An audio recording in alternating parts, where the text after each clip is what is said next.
So ugma ini-deliver sa hollow blocks. The hollow blocks will be delivered to more. Hinahinayan na lang nila. Tabang ko.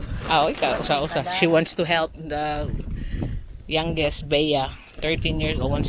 Gamay naman ng hollow block ga. Mas buga tong uban. Sa amin to.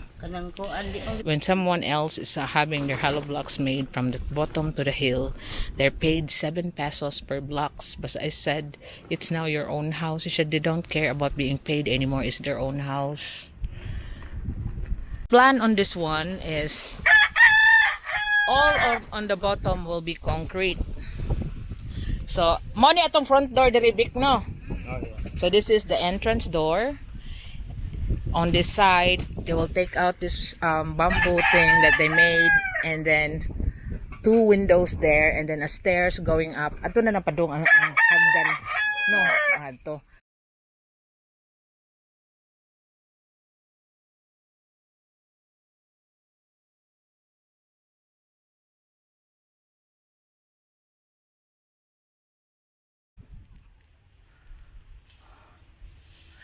So I'm going up to the 3 kilometers walk uphill again to check on house number 10 and house number 11.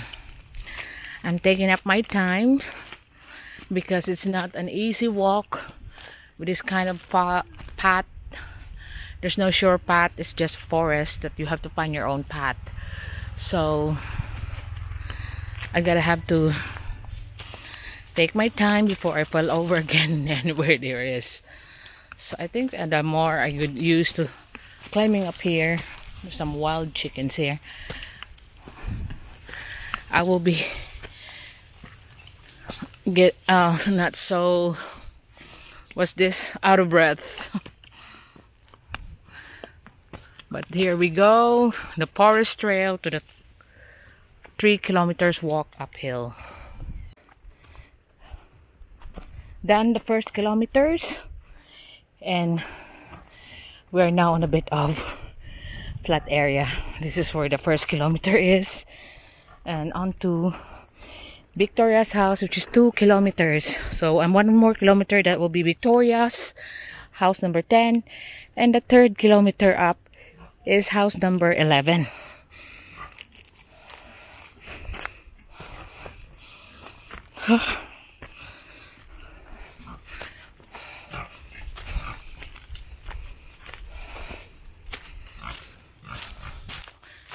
There's so many wild plants and fruit trees here.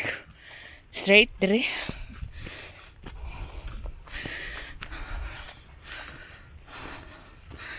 So this is the indication of the first kilometer.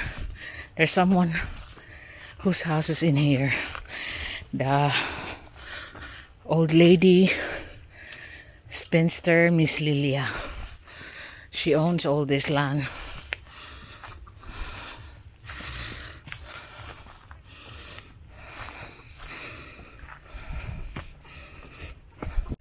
That's my destination up there, the 3 kilometer house, and there right in the middle is the 2 kilometer house. Now I'm on 1.5 kilometers up, so going down the river again. So this is the path. Now you can imagine that girl and those people carrying the materials towards their place. So it's the side of a hill. That's what I'm going to be careful of. So because those who wants to do mountain hiking, this is the best place. Okay, hang on. Wanna be? I want Taloy to go ahead because it's quite slippery. I could hold on to him. Now I'm 2 kilometers up. This is the indication where a house who got orchids that they sell to the market.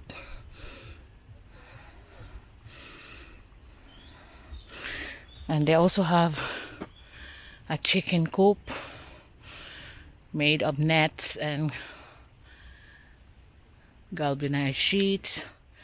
So, whew, really good exercise this is. And they are getting ready for their charcoaling. This is the preparation where all this wood from the broken cut off trees of the typhoon we put in and made into charcoal.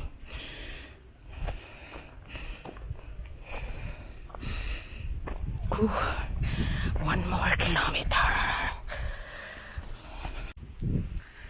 So that will be house number 10, Victoria and Jurel's house. That's the 2 kilometers up. Whew. And then I'm gonna go further up here on the hill, another kilometers up towards house number 11. Wow. Have a look what is the progress that they're planning to build on their house number 10. So on the way, God, there's rivers after rivers. I have to follow this path to go there.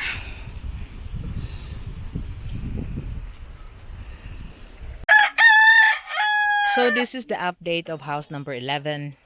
Oh, 10 rather. House number 10, the Victoria and Jurel's house, and they just managed to send some of the cement and the rebars here, and Jurel didn't do anything yet because they're still carrying it here manually from my house, which is 2 kilometers away.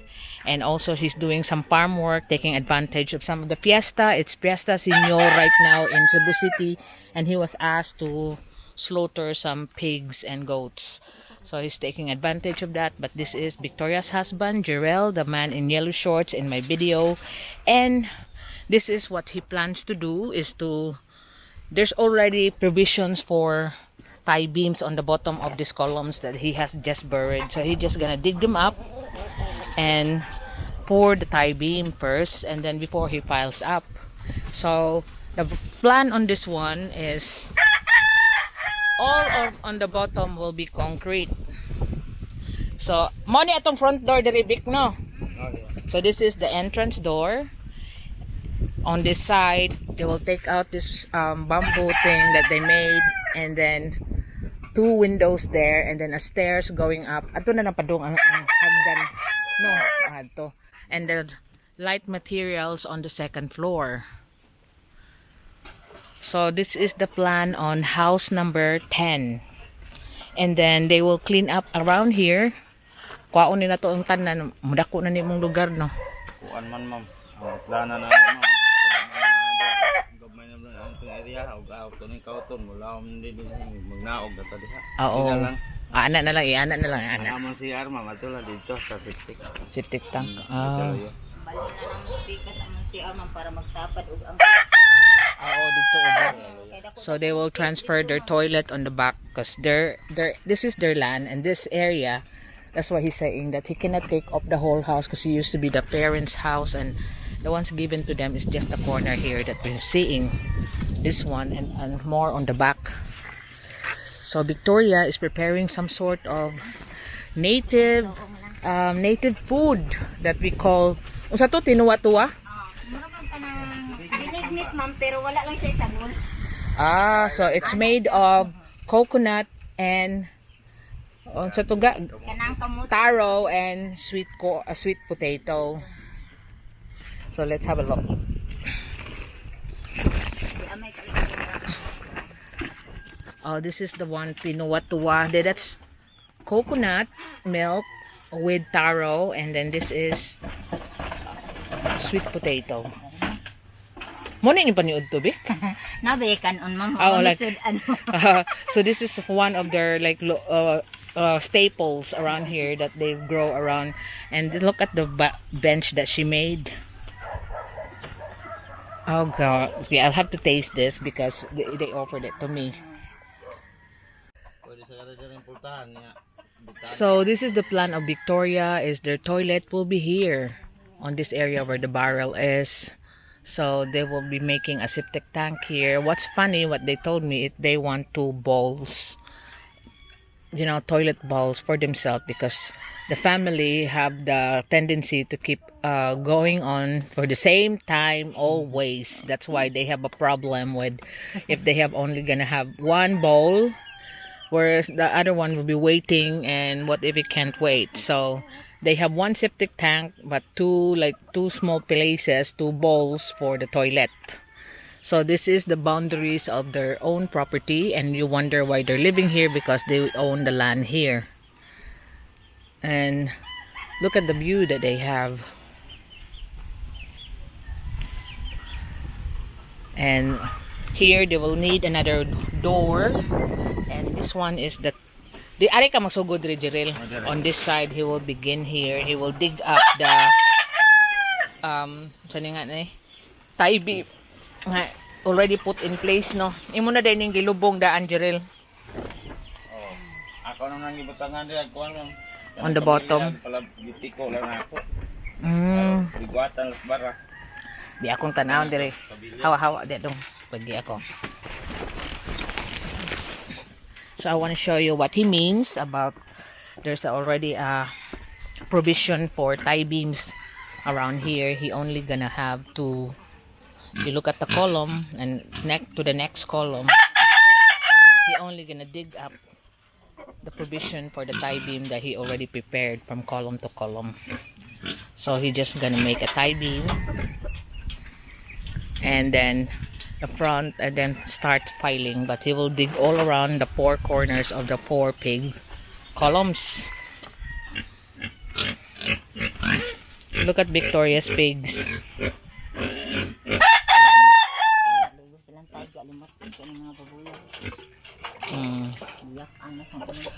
At least limpyo gyapon kay ka Arlene hugaw.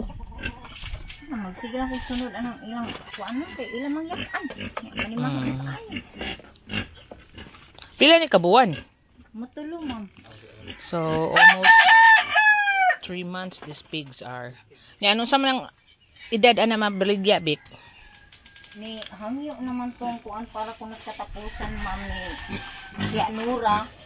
Ila ko nang kuan diri sa Sabado. Makuan ig sa ma'am kay di man wa man sila mangita batok ang ilang gipangita. Kani yung tahon raman ka kilo kay gamay ra.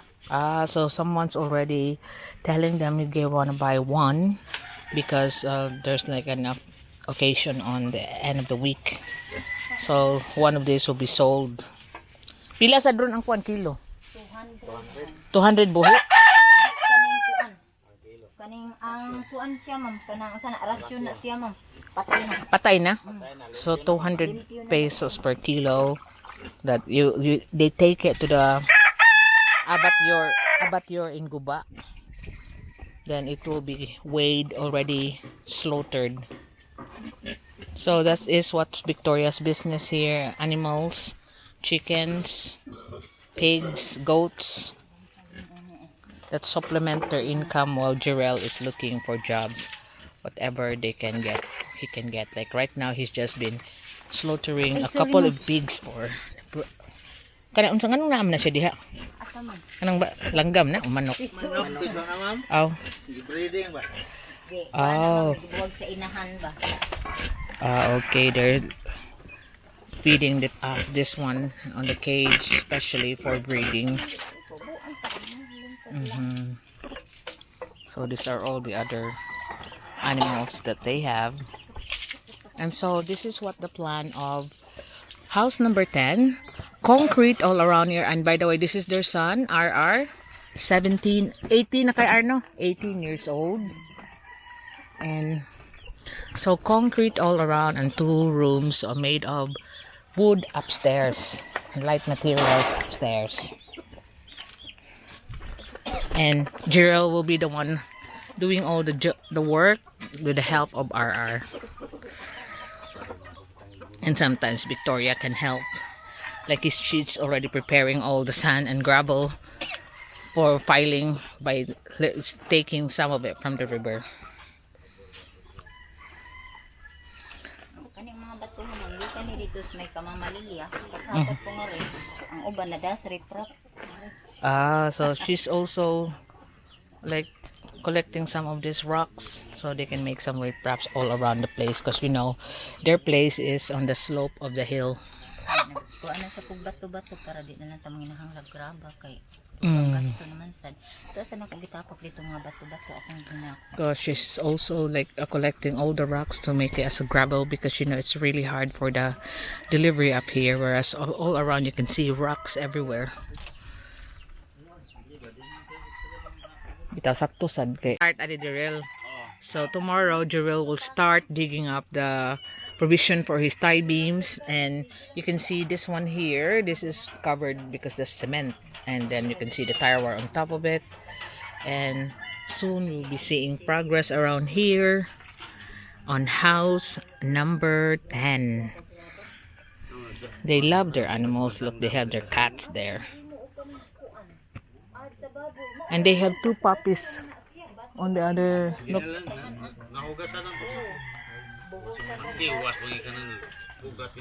So this is the end of their boundary. So it's a sloping hill, but at least they own it. Some of the look, someone's already been concreting on there on the boundary. So this is the one that they own, the sloping side of the hill, in which you know now why they live such far away place. Mm-hmm.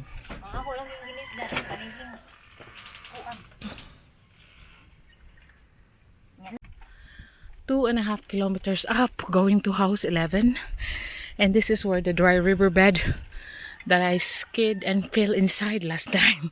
So I need to stop here and take my breath to make sure that I don't do the same thing like last time.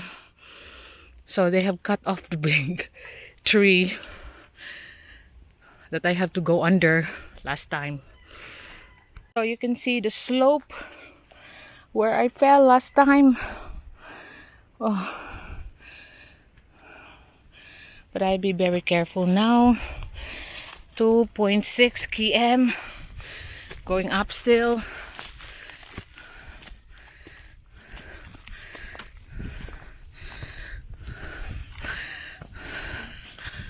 There's the house. And house 11. Whew.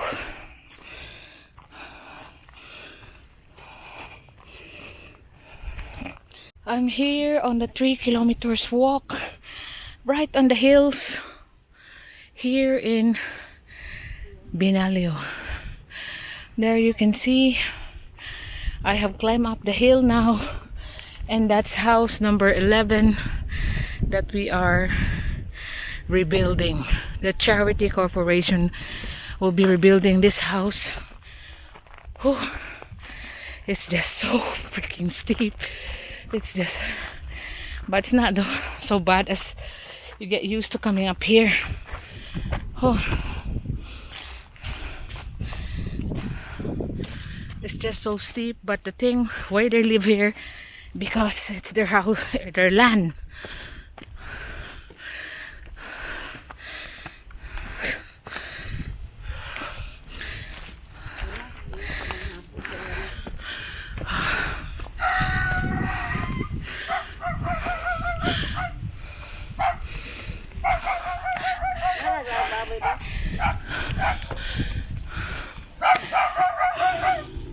Kai. Naman lagi Lorin. Oh. That's the youngest Bea. 13 years old, slept in the house. So what will happen is we will make this house into half concrete and half wood, plywood, because amakan is now so scarce. So this is the plan for this house.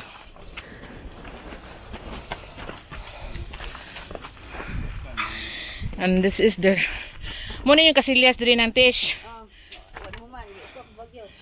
So this is their toilet area.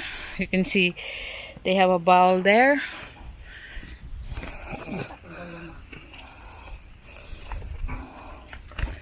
There.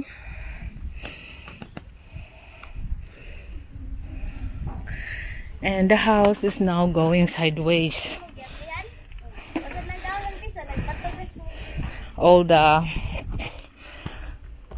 what's this wood that they put underneath is starting to bend on the right side. So house number 11, we're gonna be half concrete and half light materials.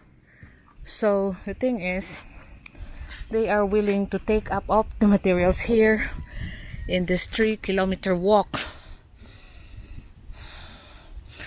Look at the view in here. It's amazing. But it's just very far. 3 kilometers from the road is not a joke if you're not used to it. But this is my second time to be here, and it's getting easier.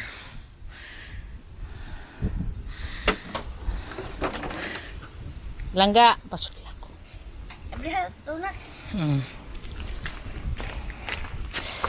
So that's Bea, the youngest of the 9 children of Tisha and Ramil. Gilang. So, look, they haven't even kept older. Well, Bea is at home. She's also doing this barbecue stick. Nagpilay baligya na ron, Bi? Ma, nagpilay baligya ron natin barbecue stick. Ang kanang gagmay ito. 2 pesos ang buto. 46 ka buok. 40 ra, 40 is 2 pesos for like 40 pieces of stick. And Bea is also doing his school work while she's here. And those big sticks. So she's still helping the family while she's doing her school work. Nag-modules ka, day? Module. Wow. So there you go. 13-year-old Bea. Unsay tinuod nga nimo, Bi? Bea ra? Dili Beatrice? So Bea is 13 years old. See, they are hardworking. The family don't even have time to clean up their house, but because they're more inclined to make sure that they have something to eat, they're not relying on anyone else but themselves. So this is their belongings. They put it all in sacks. They have nothing. That's why they pick up the fridge from the nearby subdivision to make it into a clothes cabinet, because the family's belongings are on sacks of rice. Here, this is another living area. Kwarto gyapon ni siya ng bisya. Ano kwarto na mo ta? This is the couple stays here, but everything was blown away by the typhoon. So everything now is wet, and they found this. And this is kani inyo hani biya kani. Oh, wala. Mga laki. Wala. Ato dito si Inday naman dito to kwarto apitas. Sila rin nagkatilay.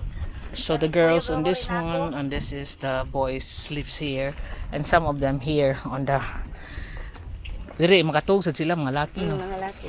Other boys, because you can see that there's 9 children on this family. Very breezy here. The bamboo bracing is also starts collapsing. There's a lot of termites. That's one of the reason why I like to have this half concrete, because of the termite issue. Because this is a field. So by having half concrete, the termite issue can be avoided, and you still can preserve the view by having light materials on the top, using bamboos, plywood, wood, but she's protected already by having a concrete bottom. Nindot ang view there. Really nice. You can see the city on the other side. But this is how simple is the family of Ramil and Tisha. They don't want anything much. In fact, they just want a home to live in, and they are all willing to work hard to feed themselves. And they are a family of charcoal making, family of farmers, vegetable farmers, and they have animals. Pila ka po inyong baboy ron? They have 2 pigs and a lot of native chicken in which you can buy. Tagpila ang ko anon kilo sa manok? 220. 220. Native chicken that they sell at 220 per kilo. Live na siya. Restaurant. Mao ba? Okay. So walagi ka diri pag kuan ko kontis siya pag ari. Dito ko sa tabuyan. That's the mother fish, yeah. So imong mama okay rin to. Okay raman. Because I was saying to her that you were not here when I was here. She said I'm checking my mother. Paman sila makuan ka ay dito Sa north. Sa north they haven't been able reached by the typhoon. Kita raman diri the south, no. So they're okay there in the farm in Taibuelan. So she's okay, and it's only Ma'am Tisha whose roof now is just made of tarpaulin.